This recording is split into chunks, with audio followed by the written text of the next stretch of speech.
안녕하세요. 오늘도 김선생의 김선생이에요. 이번 영상에서는 특수 저작물에 대해서 알아보도록 할게요. 지난 영상에서는 저작물의 종류와 일반 저작물의 종류에 대해서 우리가 알아봤는데요. 이번 영상에서는 특수 저작물에 대해서 알아보도록 할게요.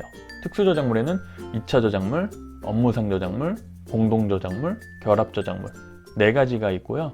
이 4가지 개념은 일반 저작물과 달리 낯선 개념일 거예요. 다음 슬라이드들을 통해서 4가지 특수 저작물에 대해서 한번 알아보도록 해요.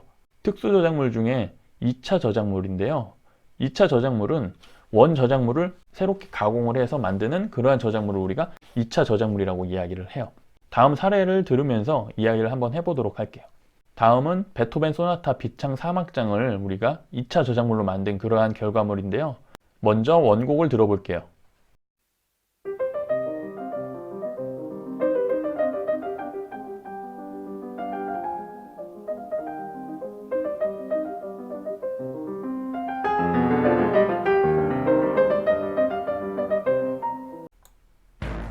지금 나오는 노래는 베토벤 소나타의 비창 4막장을 2차 저작물로 편곡을 한 노래인데요. 굉장히 템포도 빨라지고 경쾌해졌어요. 그리고 이 노래는 과거에 펌프라는 게임에서 베토벤 바이러스라는 제목으로 많이 유행했던 그러한 노래예요.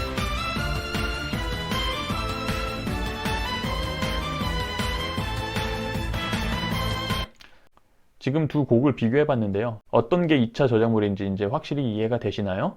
또 다른 사례를 한번 살펴보도록 할게요.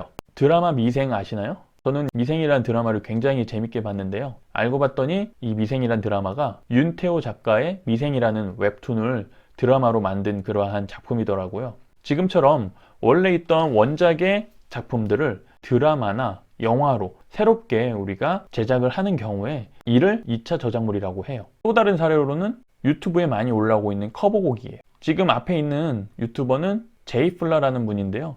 우리나라를 대표하는 굉장히 세계적인 유튜버 중에 한 분인데요. 이분처럼 원 저작곡을 새로운 느낌으로 자신의 목소리를 담아서 노래를 부르는 경우 이 또한 2차 저작물에 해당이 돼요. 우리가 3가지 사례를 통해서 2차 저작물을 확인을 했는데요. 2차 저작물이라는 것은 원래 있던 원 저작물을 새롭게 우리가 변형을 할 경우에 2차 저작물이 되고요. 2차 저작물은 2차 저작물을 만든 사람에게 또다시 저작권이 부여가 된다는 특징이 있어요. 그래서 우리가 2차 저작물을 이용을 할 때에도 저작권자에게 허락을 받아야 자유롭게 이용을 할 수가 있다는 사실 잊지 마세요. 다음은 업무상 저작물이에요. 업무상 저작물은 많은 분들이 정확히 잘 모르세요. 저희 학교에 계신 선생님들 같은 경우도 업무상 저작물에 대한 이해가 부족해서 갈등이 발생하는 경우도 있는데요. 업무상 저작물은 무엇이냐면 쉽게 말해 회사에 고용이 돼서 월급을 받으면서 만든 저작물은 업무상 저작물이라고 보시면 되고요. 업무상 저작물의 저작권은 소속 법인이나 재단에서 저작권을 가져가게 되어 있어요. 이처럼 선생님들이 출제하는 시험 문제들은 학교에 고용이 돼서 월급을 받고 만든 그러한 저작물이기 때문에 저작권을 학교에서 가지고 있어요. 다음은 공동 저작물이에요. 공동 저작물이란 무엇이냐면 우리가 어떤 하나의 저작물을 만들 때 2명 이상의 사람들이 함께 관여를 해서 만든 저작물을 우리가 공동 저작물이라고 이야기를 해요. 예를 들면 A라는 사람하고 B라는 사람이 그림을 그렸어요. A는 사람의 얼굴을 그리고 B는 사람의 몸통을 그렸어요. 그런데 이 사람이라는 그림은 얼굴이 없어도 안 되고 몸통이 없어도 그림으로서 가치가 없어요. 이런 경우 하나의 결과물을 분리시키면 그 가치가 없어지는 저작물을 우리가 공동 저작물이라고 이야기를 해요. 또는 노래를 작곡하는 데 있어서 A라는 작곡가하고 B라는 작곡가가 서로 교대로 한 소절씩 작곡을 해서 노래 한 곡을 완성을 했어요. 이런 경우 특정 작곡가 B라는 작곡가가 작곡한 부분을 노래에서 제외를 시키면 이 노래는 한 곡이 완성이 되지 못하는 거죠. 하나의 노래로서 가치가 없어져요. 이런 경우에 우리가 공동 저작물이라고 이야기를 해요. 다음은 결합 저작물이에요. 결합 저작물은 공동 저작물하고는 헷갈릴 수가 있는 개념이에요. 결합 저작물은 어떤 개념이냐면요. A라는 사람하고 B라는 사람이 같이 작업을 했어요. 그런데 이 2개의 결과물이 서로 존재하지 않아도 의미가 있는 거예요. 예를 들면 음악이 대표적인 사례인데요. 음악의 경우는 작곡가가 따로 있고 작사가가 따로 있어요.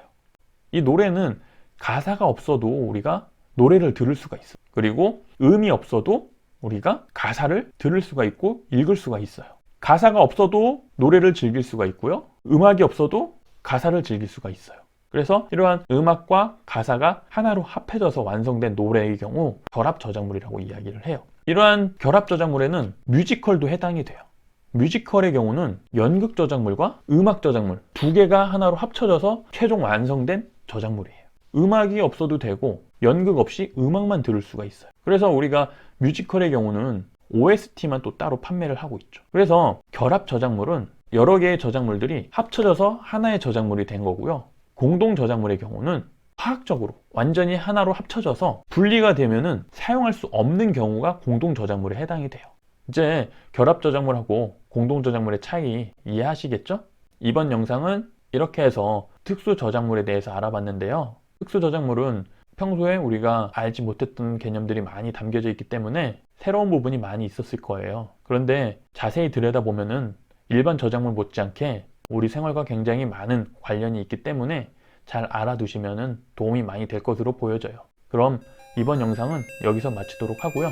다음 영상에서 또 봬요. 감사합니다.